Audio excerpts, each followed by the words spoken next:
Understand the universe, said Tesla. Think of energy, frequency, and vibration. Exactly.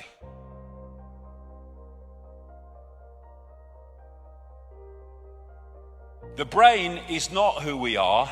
It is a processor of information and a communicator of information. As this man rightly said, looking for consciousness in the brain is like looking inside a radio for the announcer. The radio is just decoding information. That's what the brain body is doing. The brain is dark but sees light. How is that possible? How can my brain be totally dark and I see this light? Because that light in its prime form, like everything else, is just an information source. And I'm decoding that information source in here into the visual reality of light, because that's what the information contains. Thus, that's what it manifests when I decode it. So, this is right. There is no spoon. It's not the spoon that bends, it is only yourself. Because that spoon only exists in that form when you decode it from energetic information. Information is encoded in what we call light. White light contains all the colors of the spectrum. Isaac Newton called the rainbow a spectrum because out of the Latin word for apparition or phantom, that's where we get the word spectre from. And colors are frequencies. They're just different frequencies, and when we decode them, we see that color. We think those flowers are red and yellow. They're not. Nothing has any color. The color is decided in our perception of it by whether it reflects certain frequencies or whether it absorbs certain frequencies. We're only seeing light that reflects. Thus, we're only seeing that color which is reflected by the object. Therefore, it seems to be that color. Light radiation is information, and the frequency or wavelength vibration is its delivery system. The information dictates the frequency. This is mainstream science. They talk about dark energy, dark matter. So you have this massive area of stuff they say exists in this universe which we can't see. You then have light, electromagnetic spectrum, etc., which is 0.005% of what they say exists in this universe. And visible light, which is the only frequency band that we can decode into a visual reality, is a fraction of the 0.005%.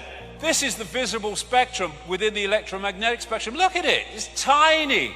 And that's all that we can see. We are in a frequency band. We call it the world, we call it reality, but there are other frequency bands interpenetrating this one, like radio stations and television stations, sharing the same space. And what you perceive is what you can decode, what you are. And so through the body we perceive in a visual sense what the body can decode, which is this little band of frequencies. So what is the universe? It is information. And what is the universe? It is information decoding information. When you put a disk in a computer, it's information. The computer is information. It decodes the information. One part of information is encoded to be decoded. One information source is encoded to decode. And that's exactly how our reality works, except the body is decoding and also encoding. The brain is massively part of the decoding system of this wireless cosmos. We do not have empty space between us. We have energy. We have electromagnetic energy. And we have in that energy information. And from that, what I call the biological computer decodes that information into a sense of reality that we think is solid but simply cannot. And the most dense of things, rocks, mountains, however kind of they may be indestructible, they are at their base form an energetic information field. The more dense the energy, the lower the frequency, the denser and more solid the form appears to be. The base form of our reality is waveform, energetic waveform, which can carry extraordinary amounts of information. I call it the metaphysical universe.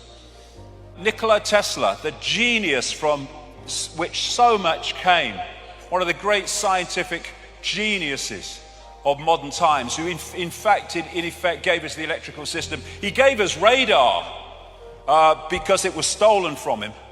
And he could see beyond the physical that we perceive. And he said, the day science begins to study non-physical phenomena, it will make more progress in 1 decade than in all the previous centuries of our existence. Why? Because you go to the source of the reality instead of the decoded expression of that reality. So we live in this cosmic internet. On one level, it operates on an electromagnetic level. Of course, the brain is working electrically as it interacts with it. So what is the internet? People say, well, it's like pictures and text and colors on a screen. Well, yes, it is, but only on the screen. Everywhere else, it's electronic circuits and all that gadgetry. What is television?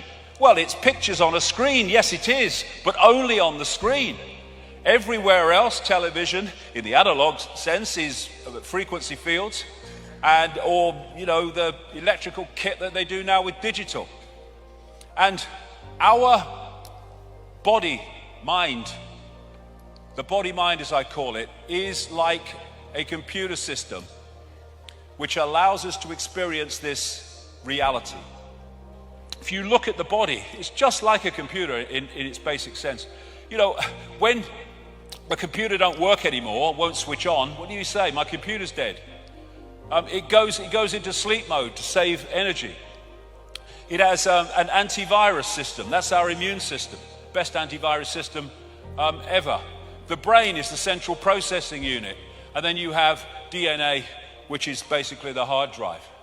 And the senses are decoding systems, decoding information into a form that the brain can decode.